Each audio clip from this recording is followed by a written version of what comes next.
السلام علیکم ورحمۃ اللہ وبرکاتہ۔ کے ٹی وی کی ٹیم کے ساتھ میں ہوں مختار احمد، مبلغ ختم نبوت میرپور خاص۔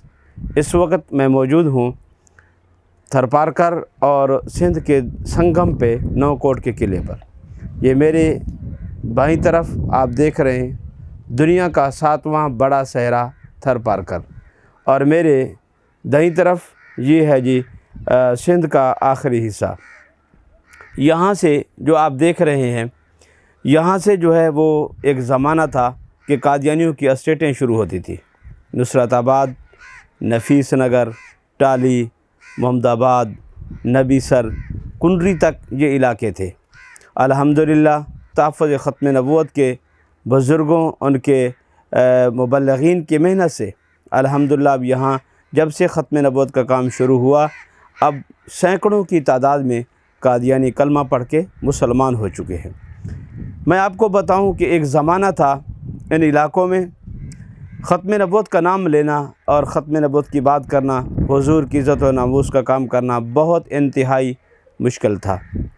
ہمارے بزرگ حضرت مولانا محمد علی جلندری رحمۃ اللہ علیہ ایک مرتبہ یہاں ٹالی تشریف لائے، تو اس زمانے میں لوگوں نے کہا کہ مولانا آپ ملتان سے آئے ہو، یہاں ختم نبوت کی بات کرو گے، آپ قادیانیت کا آپریشن کرو گے، قادیانی آپ کو مار دیں گے، آپ کو کون پوچھے گا؟ تو مولانا نے کہا کوئی بات نہیں، میں اپنا کفن ملتان سے ساتھ لایا ہوں، اگر مجھے قادیانی قتل کر دیں ٹالی کے عام قبرستان میں مجھے دفن کر دینا، اگر ہو سکے ملتان بھیج دینا، نہیں تو یہاں قبرستان میں دفن کر دینا، میں نے حضور کی ختم نبوت کی بات کرنی ہے جو ہو۔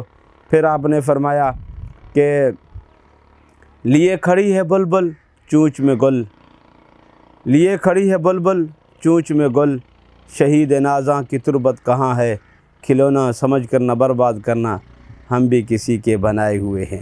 الحمدللہ آج ان کی محنتوں سے یہاں بہت سارے قادیانی کلمہ پڑھ کے مسلمان ہو چکے ہیں۔